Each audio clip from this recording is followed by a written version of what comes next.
그치지 아니하니라라는 제목으로 함께 말씀을 나누고자 합니다. 우리 사도행전 우리 1장 우리 8절 말씀 우리 다 같이 한번 볼게요. 오직 성령이 너희에게 임하시면 너희가 권능을 받고 예루살렘과 온 유대와 사마리아와 땅끝까지 이르러 내 증인이 되리라 하시니라. 아멘. 자, 우리 사도행전 계속 보고 있는데요. 사도행전 1장 8절이 사도행전 전체를 관통하는 말씀이다라고 말씀을 드렸어요. 그래서 연속되는 사건 가운데에 이 복음이 땅끝까지 어떻게 전달되는가, 전해지는가, 이것에 대한 내용이 사도행전입니다. 첫 번째 사건이 우리 오순절 사건이었죠. 그래서 120명이 성령의 충만을 받아서 각기 다른 언어로 이렇게 이야기를 할 때에 그곳에서 베드로가 설교를 합니다. 몇 명이 회심하죠?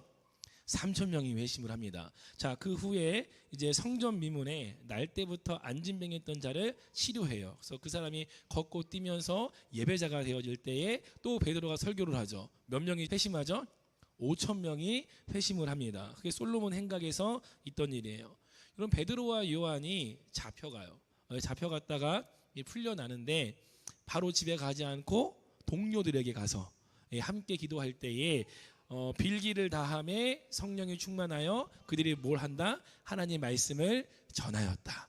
기도 응답의 결과가 두 가지라고 했어요. 하나는 성령 충만, 두 번째는 그 능력 가운데에 하나님의 말씀을 전하는 담대함이 생겼다는 거죠.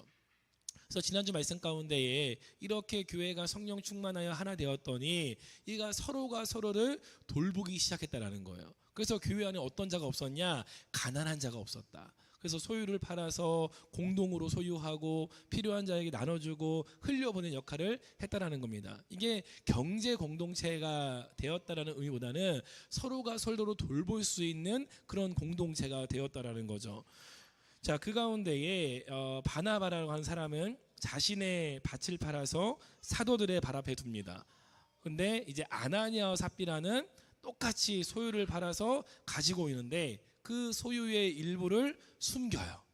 숨겨가지고 둘 다 죽임을 당하죠. 그래서 이걸 통해서 뭘 볼 수 있냐? 하나님의 권위를 인정한 바나바와 반대로 내가 인정받고 싶었던 아나니아와 삽비라를 볼 수 있었어요. 그래서 에덴 동산에서 마찬가지로 사단이 건드리는 것은 인정 욕구 그리고 교만이라는 거죠. 야, 너 하나님처럼 될 수 있어.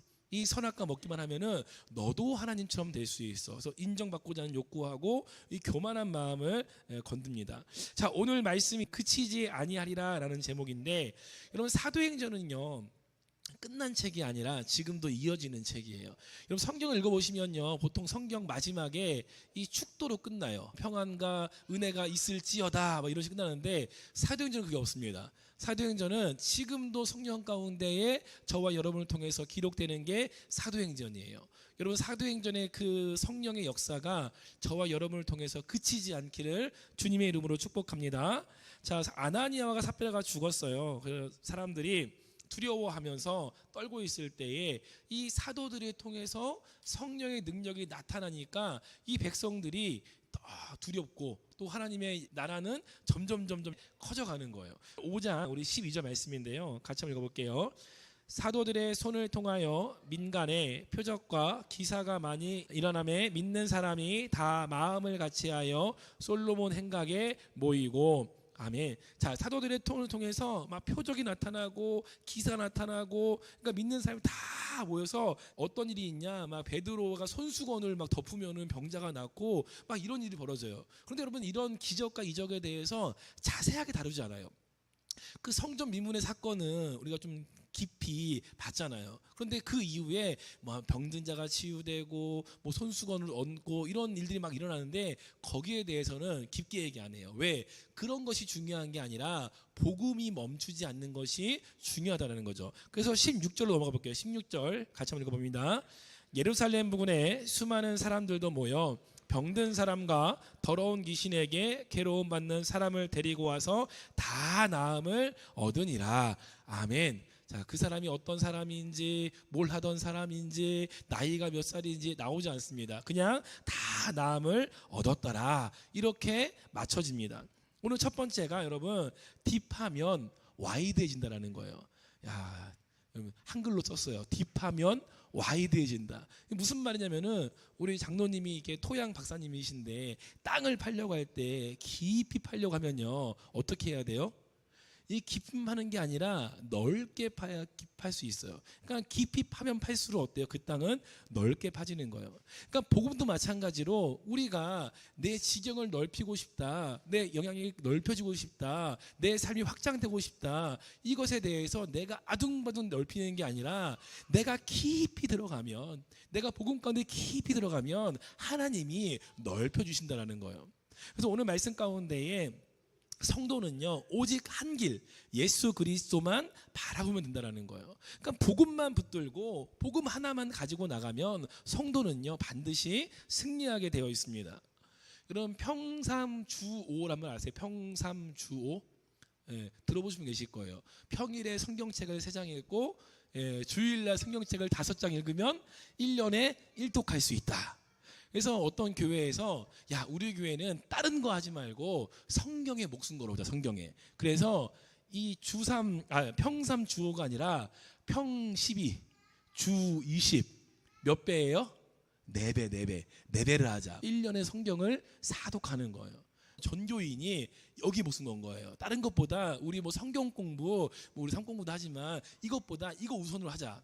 여러분 그렇게 했더니 이렇게 사독한 다음에 조사를 해봤대요. 그 사독을 한 사람들한테 어떤 일이 벌어지냐, 음란물을 보는 그런 횟수가 61%가 감소했다고 합니다.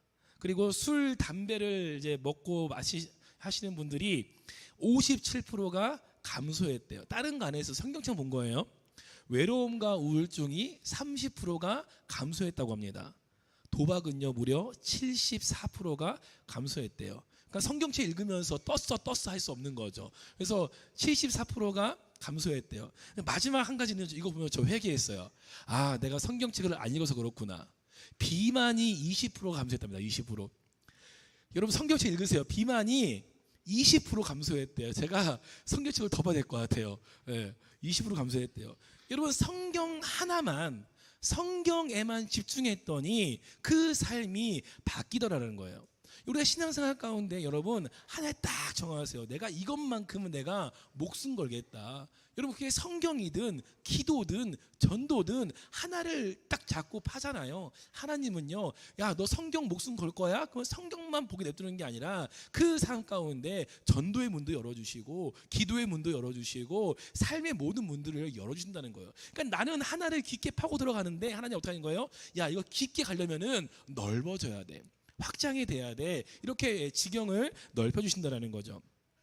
여러분 새벽 기도를 늘 저희가 강조를 하잖아요. 왜 강조하냐? 우리가 삶 가운데에 삶의 예배가 안 되기 때문에 새벽 기도를 말씀을 드리는 거예요. 여러분 삶 가운데 내가 정시에 딱 기도할 수 있고 말씀 볼 수 있고 찬양할 수 있고 다 할 수 있으면요 하시면 돼요. 근데 그게 내 마음대로 잘 안 돼. 그럼 새벽 기도는 뭐 할 수 있어요? 예배자가 될 수 있고 기도자가 될 수 있고 찬양도 할 수 있고 말씀도 볼 수 있고 밤문화가 정리가 돼요. 어제 월드컵 예선이 있었어요. 11시에 제가 봤을까 안 봤을까요? 안 본 게 아니라 못 봤어요. 볼 수가 없어요. 10시면 저희 이제 지금 10시면 잡니다. 저희 10시면 이제 불 끄고 눕거든요.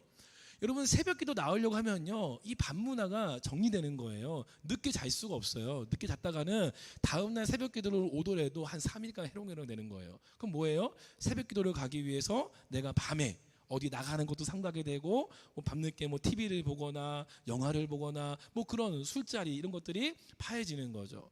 우리 성도님 가운데 저희 지금 건축 담당하는 성도님이 이제 여기 등록하셨거든요. 그분이 목요 기도에 오고 주일날 예배를 와요. 하시는 말씀이 원래 매일 술을 드신대요. 매일. 원래 건축하시는 분들 술을 거의 매일 드시잖아요. 그런데 내가 이제는 나 오늘은 교회 가야 돼. 토요일 날은 나 내일 교회 가야 돼. 이 핑계를 대고 그래서 최소한 일주일에 2번은 술을 안 드신다라는 거예요. 그래서 제가 그랬어요. 새벽 기도 오세요. 그럼 매일매일 안 드실 수 있습니다. 여러분 내가 예배 하나, 새벽 기도 하나 집중했더니 내 삶 가운데 하나님이 예배자, 전도자, 기도자, 찬양하는 사람, 또 밤에 대한 그런 죄의 문화를 끊어버릴 수 있는 그렇게 확장을 시켜주신다는 거죠. 여러분 오늘 말씀 보니까 사도들이요 또 잡혔어요. 이런 사도들이 말씀 보면요 계속 잡힙니다. 이제 계속 잡히고 풀리고 맞고 이게 반복이에요. 또 잡혔는데 왜 잡혔는가 했더니 17절에 보니까 이렇게 말해요. 대제사장과 그와 함께 있는 사람 즉 사두개인의 당파가 다 뭐예요? 마음에 시기가 가득하여 일어나서. 네가 뭐 잘못했거나 그런 게 아니라 시기하는 마음이 생겼다는 거예요. 근데 여러분 예수님이 사역하실 때도요 예수님을 시기에서 넘겨줍니다. 그가 대제사장들이 시기로 예수를 넘겨준 줄 알미더라. 시기함으로 예수님을 그 빌라도한테 넘겨주는 거죠. 여러분 시기가요 그 원어가 참 재밌어요. 원어를 보니까 그 뜻이 질투라는 뜻도 있고요, 재밌는 게 열정과 열성이라는 뜻을 가지고 있어요. 시기라는 단어에 열정과 열성이라는 뜻을 가지고 있어요. 여러분 이 질투하는 게요 잘 이용하면요 나를 발전시켜요. 우리 라이벌도 왜 라이벌 되는 거예요? 질투하는 거죠. 야, 너 재능이 나보다 더 뛰어난 것 같아. 그러니까 이 질투하면서 선의의 경쟁을 해나가는 거예요. 그러니까 이렇게 발전하면 좋은데 지금 오늘 이 대제사장 이들은 어땠어요? 그렇게 발전되는 게 아니라 상대방을 파괴하는 열정과 열성으로 이게 발휘되는 거예요. 그러니까 사도들은요 모든 사역 가운데에 생명을 살리기 위해서 나아가요. 내가 맞고 감옥 가도 뭐해도 나는 생명을 살리리라. 근데 이들은 뭐예요? 나는 너희를 죽이리라. 여러분 죽이는 자가 되지 말고 살리는 자가 되시길 바랍니다. 옥문을 열어서 제자들을요 끌어냅니다. 여러분 왜 옥문을 열어줍니까? 복음 증거를 열어준 거예요. 복음 증거하라고. 여러분 기적이 일어나기 위해서는요 그에 합당한 일이 있어야 돼요. 이유가 있어야 돼요. 왜 하나님이 여러분한테 기적을 베풀어 되는가? 하나님이 왜 나의 질병을 치료해야 되는가? 왜 나에게 복을 주셔야 되는가? 왜 내 자녀가 잘 돼야 되는가? 그 이유가 뭐라고요? 복음을 위해서.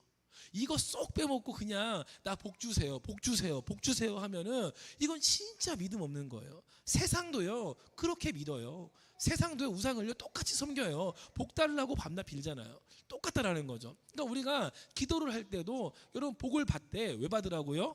복음을 위해서. 할렐루야. 그래서 20절에 보니까 이 생명의 말씀이 다 백성에게 전하여라. 이 생명의 말씀을 네가 나가서 다 전해라. 그래서 열어줍니다. 저 밤중에 열어줘요. 밤중에. 그런데 새벽같이 일어나서 복음을 증거하러 갑니다. 여러분 순종은요 이렇게 반응하는 거예요. 제가 주일날 성실에 대해서 이야기하면서 성실은 뭐라 그랬죠?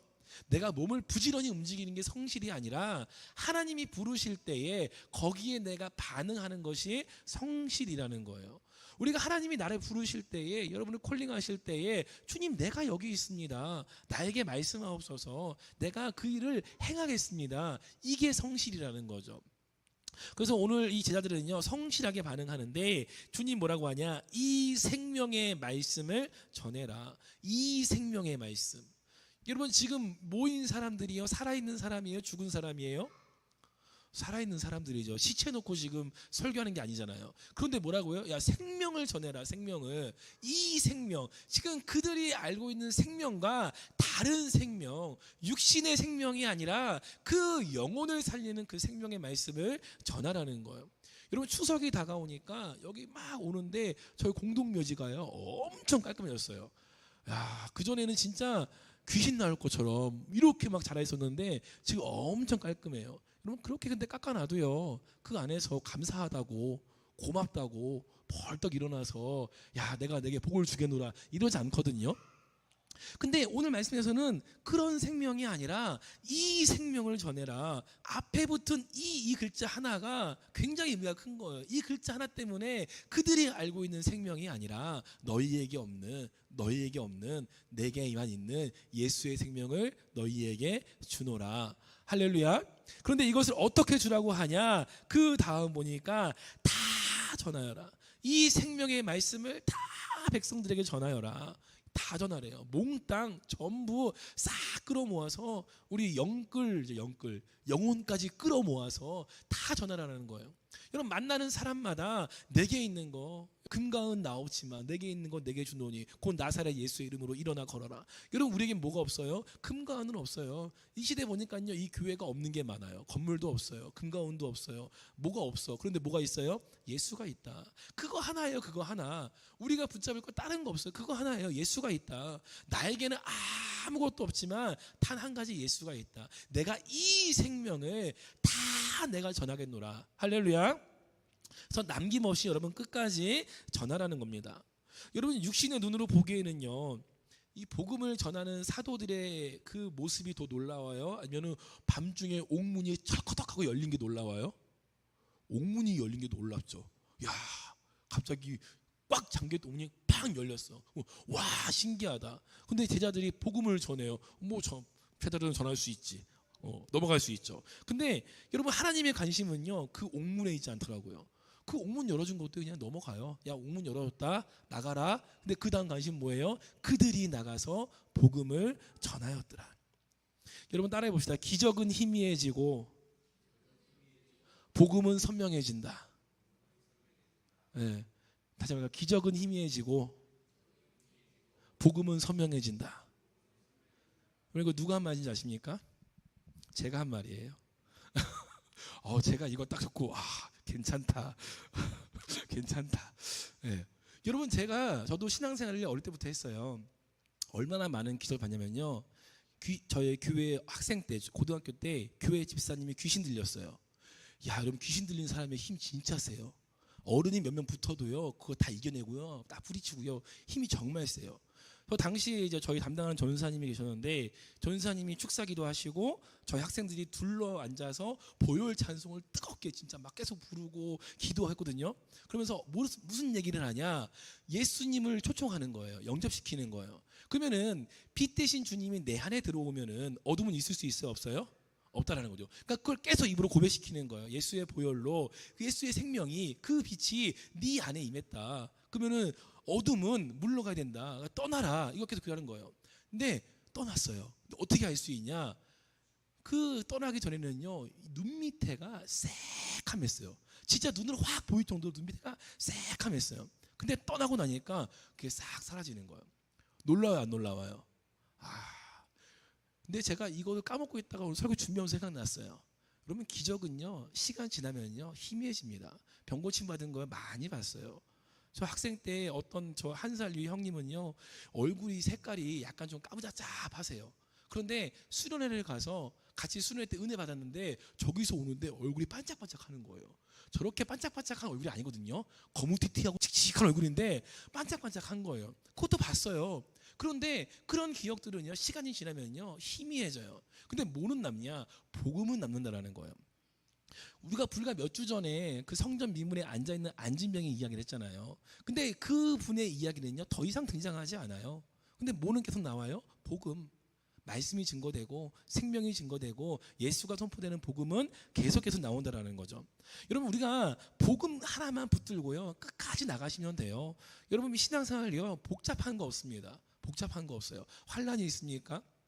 어려운 일이 있습니까? 고난이 있습니까? 복음 붙잡으세요. 복음. 나 이 문제 해결하려고 아둥바둥 하는 게 아니라 내가 복음 붙잡고 깊게 들어가면요 하나님이 그 지경을 넓히셔서요 그런 문제들은요 문제가 아니게 만드시는 게 하나님의 능력입니다. 여러분 깊게 들어가시길 바랍니다. 그래서 깊이 가는 가운데에 여러분 넓어지는 은혜가 여러분 삶 가운데 가득하시기를 주님의 이름으로 축복합니다.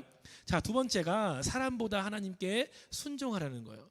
이 말씀은요 지금 베드로가 3차례 정도 설교하는데 계속해서 중심될 말씀이 이거예요. 그러니까 사람들이 계속 방해를 해요. 야 예수 이름 증거하지 마. 너 복음 증거하지 마. 내가 풀어는 줄 테니까 다시는 네 입에서 예수 이름 나오게 하지 마. 근데 지금 뭐라고 해요? 야 내가 하나님 말 들으는 게 맞냐? 네 말 듣는 게 맞냐? 지금 베드로가 계속 그 얘기를 하는 거예요. 여러분 이들이 왜 이렇게 못하게 하냐? 아까 읽은 대로 그들의 마음에 뭐가 가득하다고요? 시기가 가득하더라. 왜냐면은 이들이 종교 지도자예요. 그럼 이전에는 존경받는 그런 종교 지도자인데 지금은 어때요? 사람들이 이 사도들을 칭송하는 거예요. 야 사도들 대단해. 야 사도들 능력이 있어. 야 사도들 병 고쳐. 야 저기만 데려가면은 귀신 나갈 수 있어. 막 칭송하는 거예요. 그게 꼴 보기 싫은 거예요. 두 번째는 뭐냐? 야, 문제가 있으면은 원래는 나한테 와서 상담받아야 돼. 병이 있으면은 나한테 와서 아우 제사장님 저를 위해 기도 좀 해주세요. 재물 가져오고 막 이래야 되는데 안 와. 이제 누구한테 가요? 사도들한테 가는 거예요. 그러니까 이게 뺏긴 것 같은 거야. 뺏긴 것 같은 거예요. 그러니까 이게 시기해서 못하게 하는 거죠. 그런데 못하게 하는데 또 어떤 마음이 있냐? 26절에 보니까 백성들이 돌로 칠까 두려워함이더라. 시기는 하는데 미워는 죽겠는데 돌 맞아 죽을까봐 또 함부로 하지는 못하는 거예요. 여러분 예수님 때도 그랬죠. 예수님 때도 백성들이 돌 던질까봐 두려워서 예수님을 잡지 못했던 일이 있습니다. 여러분 이러한 상황 가운데에 이들이 이 사람의 눈치를 보고 있는 가운데에 정말 눈치 보는 끝판왕이 등장을 합니다. 누구냐? 가말리엘. 가말리엘. 한 번쯤은 이름 들어봤을 거예요. 바울의 스승이 가말리엘이에요. 이 가말리엘은요 당시에 대학교가 없잖아요. 어떤 문화냐면은 스승 문화예요. 내가 그 정말 유명한 스승 밑에 들어가서 그 밑에서 문화생으로 거기서 공부하고 배우고 가르침 받는 거예요. 그러니까 그 당시에 가장 유명한 이 가장 그 권위 있는 유대인 최고의 스승이 이 가말리엘입니다. 그래서 가말리엘이 야 이거 맞는 거야. 그럼 맞는 거예요. 가말리엘이 야 이건 틀린 거야. 그러면은 틀린 거예요. 가말리엘이 등장해서 뭐라고 하냐? 이전에도 비슷한 일이 있었다. 드다라고 하는 사람이 일어나서 내가 메시아다 이렇게 해가지고 수백 명이 모였는데 드다가 죽고 나니까 다 흩어졌다. 그 다음에 또 유다라고 하는 사람이 일어나서 또 내가 메시아다 했는데 또 어떻게 했다? 그가 죽으니까 다 흩어졌다. 그러니까 너희는 그냥 내비둬 봐라. 사람의 일이면 알아서 무너지고 하나님의 일이면 방해할 수 없다. 여러분 그럴싸하죠. 사람의 일이면은 무너질 것이고 하나님의 일이면 방해할 수 없다. 이게 그럴싸해 보이는데요. 결론은 뭐예요? 두고 보자. 그거예요. 그냥 두고 보자. 제가 이거 들으면서 이 생각 나더라고요. 물은 물이요, 산은 산이로다. 뭔 말이에요? 물이 물이죠. 예. 그러니까 지금 가말리엘이 있어 보이게 지혜로 보이게 말은 하지만 결론은 뭐냐면은 야 두고 보자. 이거 답 못 낸다. 답 없다라고 이야기를 하는 겁니다. 그래서 고린도전서에서 뭐라고 하냐? 하나님의 어리석음이 사람보다 지혜롭고 하나님의 약하심이 사람보다 강하니라. 그러니까 자신은 나는 지혜 있는 사람이라고 해서 이렇게 이야기를 한 건데 이 사람의 말 때문에 오히려 뭐가 됐냐? 그들을 막을 수 없잖아요. 그러니까 이들이 하는 게 하나님의 일이라는 것을 검증해 주는 역할밖에 하지 못합니다. 여러분 오히려 베드로는요 배운 것이 없잖아요. 그런데 뭐예요? 예수에 대해서 명확하게 얘기하죠. 하나님의 아들이시고 우리는 그를 통해서 구원받을 수 있고 너희는 회개해야 되고 너는 그분의 말을 들어야 된다. 명확하게 딱 말해요. 근데 가말리엘은 뭐예요? 두리뭉실하게 그가 메시아가 맞을 수도 있고 안 맞을 수도 있으니까 우리는 좀 지켜보자. 두리뭉실하게. 오히려 베드로는 명확하게. 이건 빌립보서 3장 8절 같이 한번 읽어볼게요. 또한 모든 것을 해로 여김은 내 주 예수를 아는 지식이 가장 고상하기 때문이라. 내가 그를 위하여 모든 것을 잃어버리고 배설물로 여김은 그리스도를 얻고. 아멘. 예수를 아는 지식이 가장 고상하대요. 여러분 세상 학문 중에 가장 높은 학문은요 철학입니다. 철학이 가장 높은 학문이에요. 근데 철학 위에 있는 학문이 신학입니다. 여러분 예수를 아는 것, 하나님을 아는 게 고상하다라는 거예요. 여러분 이 고상하다라는 단어 뜻이 뭐냐면요 차원이 다르다라는 거예요. 차원이 다르다. 여러분 하나님과 우리의 관계가 똑같은 거죠. 차원이 달라요. 우리가 왜 하나님의 종이 되어서 그분의 말에 순종하냐? 우리와는 차원이 다르신 분이기 때문입니다. 그분은 어떤 차원이냐? 광야의 길을 내시는 분이에요. 사막의 강을 내시는 분이에요. 그러니까 우리와는 차원이 다르신 그분에 대해서 이 세상에 가장 학문이 있다는 가말리엘은 알지 못하지만 하나님이 알게 하신 베드로는 명확하게 얘기를 할 수 있는 거죠. 그래서 5장 29절입니다. 함께 읽어볼게요. 베드로와 사도들이 대답하여 이르되 사람보다 하나님께 순종하는 것이 마땅하니라. 아멘. 고난과 환난과 어려움과 핍박과 막 그런 가운데에서도 우리가 복음을 증거해야 되는 이유는 딱 하나입니다. 하나님이 명하셨기 때문에. 다른 이유 없어요. 복음 전하면 복 받는다 그것도 아니에요. 복음 전하면 형통하다 그것도 아니에요. 여러분 종이 주인 명령 듣는데 이유가 뭐 있어요? 종은요 그냥 주인이 명령했기 때문에 따르는 거예요. 내가 이것 따르면 오늘 저녁에 고기 반찬 나오겠지, 뭐 더 좋은 거 주겠지, 옷 사주겠지, 그거 바라고 일하는 게 아니라 주인이기 때문에, 나는 종이기 때문에 그 말을 듣는 거예요. 우리가 하나님 말씀 가운데 왜 복음을 증거해야 되냐? 하나님이 그렇게 명령을 하셨기 때문에 우리가 복음을 증거해야 합니다. 그러니까 지금 베드로와 사도들은요, 야, 뭐 이유가 필요해? 우리가 하나님 말 듣는 것이 당연하다, 마땅하다, 이거는 고민거리도 안 된다라는 거예요. 그래서 마태복음 6장 33절에 그런즉 너희는 먼저 그의 나라와 그의 의를 구하라. 그리하면 이 모든 것을 너희에게 더하시리라. 할렐루야. 여러분, 모든 것을 더하시는 은혜 가운데에 우리는요 딱 하나, 복음, 그의 나라 그의 의를 위하여, 복음, 이거 하나만 딱 깊게 가시면요 나머지는 하나님이 다 확장시키시는 거예요. 여러분, 그 은혜가 있기를 축복합니다. 자, 38절에 보니까 그래서 가말리엘이 이렇게 말해요. 이 사람들을 야 상관하지 말고 다 그냥 버려둬라. 그래서 40절에 뭐라고 합니까? 그들이 옳게 여겨. 야 그래, 가말리엘 말 듣고 맞는 것 같아, 우리가 좀 지켜보자. 근데 그 다음 뭐라고 그래요? 사도들을 불러들여 채찍질하여 예수의 이름으로 말하는 것을 금하고 놓으니. 아니, 옳게 여겼다면서 채찍질은 왜 하는 거예요? 와, 이게 참 사람의 치졸한 모습인 거죠. 일단 잡아왔으니까 그냥 보내기는 뭐하고, 왜냐, 그냥 보내면 내가 틀렸다는 걸 인정하는 거잖아요. 그러니까 그냥 못 보내. 내가 그래도 이 사회적 지위하고 체면이 있지, 그냥은 못 보내. 채찍질해서 놓아줍니다. 뒤끝이 있는 거죠. 근데 여러분 참 멋있어요. 그러거나 말거나 사도들은요, 야 맞는 것도 기쁘다, 맞는 것도 기쁘다. 우리 42절 같이 봅니다. 그들이 날마다 성전에 있든지 집에 있든지 예수는 그리스도라고 가르치기와 전도하기를 그치지 아니하니라. 야, 나 맞는 것도 기뻐, 맞는 것도 기뻐. 야, 그리고 복음을 그치지 않는 거예요. 여러분, 예수님 십자가 달릴 때에 다 도망갔잖아요. 여러분, 그게 여기에 얼마나 큰 무거운 짐이겠어요. 야, 내가 예수님 채찍 맞을 때에, 못 박힐 때에 나는 도망갔지, 나는 아무것도 못했지. 근데 내가 지금 예수를 위해서 뭐해요? 채찍질 당했어. 내가 예수를 위해서 고난 당했어. 내가 매를 맞았어. 이게 개운한 거야, 개운한 거. 야, 내가 그때 못했던 거 주님 내가 드디어 했습니다. 드디어. 할렐루야.